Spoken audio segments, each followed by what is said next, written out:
Let's talk very briefly about growth patterns and quality patterns as we go through the season. But first, let's just start within a growth cycle. So I'm going to assume that this is a rotational grazing program, and we've had some sort of consumption. Now we're going to have some regrowth. So some people talk about the 3 phases of pasture growth. And you'll see, I'm skipping a few slides that are in my handout. My handout, you'll see reference to the slide to the 3 phases of pasture growth. So we talk about phase 1 down here, where pasture is regrowing slowly. Basically, it's just standing stubble for 2 to 5 to even 10 days before you get much regrowth. Then you get into the leafy, high rate of regrowth phase. That's called phase 2. So phase 1 is called the lag phase, where there isn't much growth. Phase 2 is rapid growth, leafy material. Phase 3, you're plateauing and basically reaching hay stage forage. So one of the objectives in pasture management is try to keep pastures as much of the time in this phase 2 as possible. But the other thing about phase 2 is that it happens to be leafy, whereas phase 3 tends to be stemmy.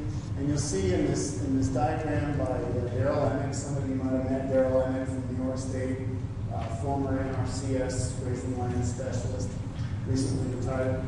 What Darrell's trying to show with these colors, green, yellow, red, green leafy material, but as you get into older, taller canopies, you start to get senescence or death of some of those leaves. And so that's what the yellow represents. We start to get dead leaves instead of live leaves. And then the red would be stems. At least in the spring growth, we're going to get stemmy reproductive material as we get up into this hay stage. And so what Darrell's trying to show here is we're capturing a lot more green leafy tissue here and a lot more stemmy dying tissue here. And so he's highlighted this area. Think about 15 days worth of regrowth in the spring, something like 30 days worth of regrowth in the summer when pastures are growing more slowly. But either case, we're up at about 8 to 10 inches of forage regrowth as a sort of a sweet spot in terms of forage we'd like to offer to grazing animals. And those amounts, that 8 to 10 inches, corresponds to something like 2,000 to 2,400 pounds of forage dry matter per acre, using these clippers and quadrats and scales to get those kinds of numbers. So in rotational stocking, we're normally talking about trying to manage pastures or canopies so that we're regrowing to something like 8 to 10 inches, 2,000 to 2,400 pounds of forage dry matter, and then we're going to graze down to maybe 2 to 3 inches, which would be something like 800 to 1,200 pounds of residual forage dry matter, and back and forth, back and forth, back and forth. And by the way, speak up with questions as we go. I'm happy to take them as we go. Now, if you then put a series, sorry, let me back up. If we talk about continuous stocking, what we're trying to do with continuous grazing is maintain sort of a midpoint between the 8 to 10 inches and the 2 to 3 inches, so somewhere around 4 inches, 5, possibly 6 inches. If we can maintain that as a kind of a continuous canopy, that's what we're trying to do with continuous stocking.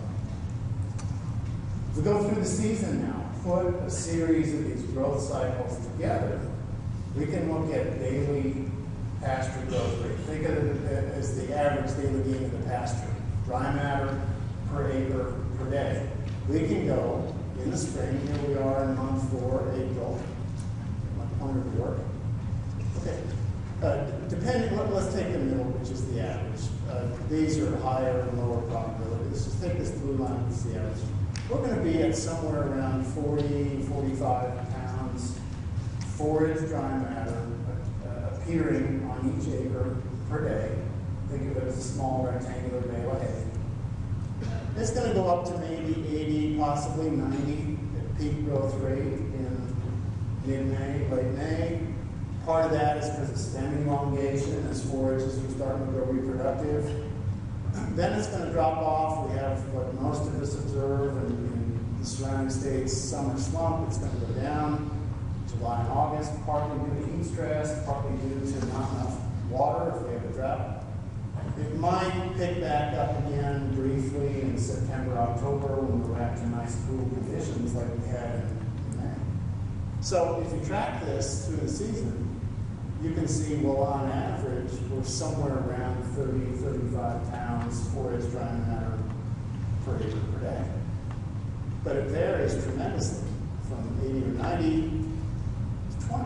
So how, if that's our supply, if that's the nature of our supply, how do we budget that to animals that, in the case of stockers, they're going to have a relatively constant requirement, 15, 20, 22 pounds per animal per day. It's actually going to go up gradually, of course, as you go across the season as we get bigger, 600 pounds, 700 pounds, 750. Think of their consumption as maybe a target might be something like 3% body weight. So that's going to go up. So how do you match those two? Those curves and lines don't match very well.